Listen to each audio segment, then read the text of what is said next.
आणि आता बातमी समोर येते नांदेडमधून। नांदेडच्या हसनाळ दौऱ्यावर असलेल्या अतुल सावेंचा ताफा गावकऱ्यांनी अडवला।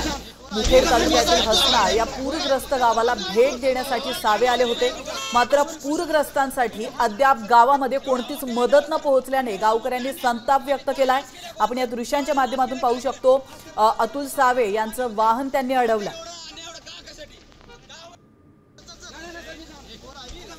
नांदेडच्या मुखेड तालुक्यातील हसनाळ येथे आज पालकमंत्री अतुल सावे यांनी या पूरग्रस्त भागाची पाहणी केली आणि आज हे या ठिकाणी आले होते। आपण आणि आम्ही एवढे गोरगरिबामध्ये एवढी माहिती नुकसान झाले सर। माझ्या घरातून आज खायचं धान्य नाही, आज कपडा लत्ता राहिले नाही। एका कपड्यावर निघाला सर मी बाहेर, घराच्या बाहेर आज एकच कपडा सर। आज 7 दिवस झाला, आज 4-5 दिवस झाला सर कमीत कमी, पण आज 5 दिवसावर एकच कपडा सर मला, ह्याच कपड्यावर। आणि आम्ही एवढेच मोठे पालकमंत्री सर येऊन बोलून गेले, पण गोरगरिबाचा कुठं समस्या मांडणं गेलं सर। मोठ्या मोठ्या माणसाला काय समस्या मांडले त्याच्याशी बोलून त्याचे काय देणे घेऊन निघून गेले सर।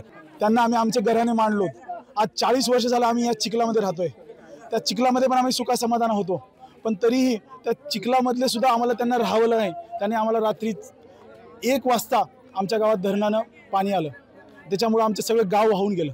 आणि आज पालकमंत्री आले 7 दिवसानं, तरी आम्हाला कोणत्या प्रकारची मदत, ठोस मदत काही भेटली नाही, कोणी आलेलं नाही। आणि आपले जे बिप्टी कलेक्टर आहेत अनुप पाटील, त्यांचं म्हणणं असं आहे की बाबा भिंगोलीमध्ये फक्त 15 घराला नुकसान झाले, पण 30% मार्किंग जी होती तळ्याची त्याच्यापेक्षा जास्त पाणी गावामध्ये होतं। प्रत्यक्षात येऊन पाणी न करता ते 15 घरं गेले कसं?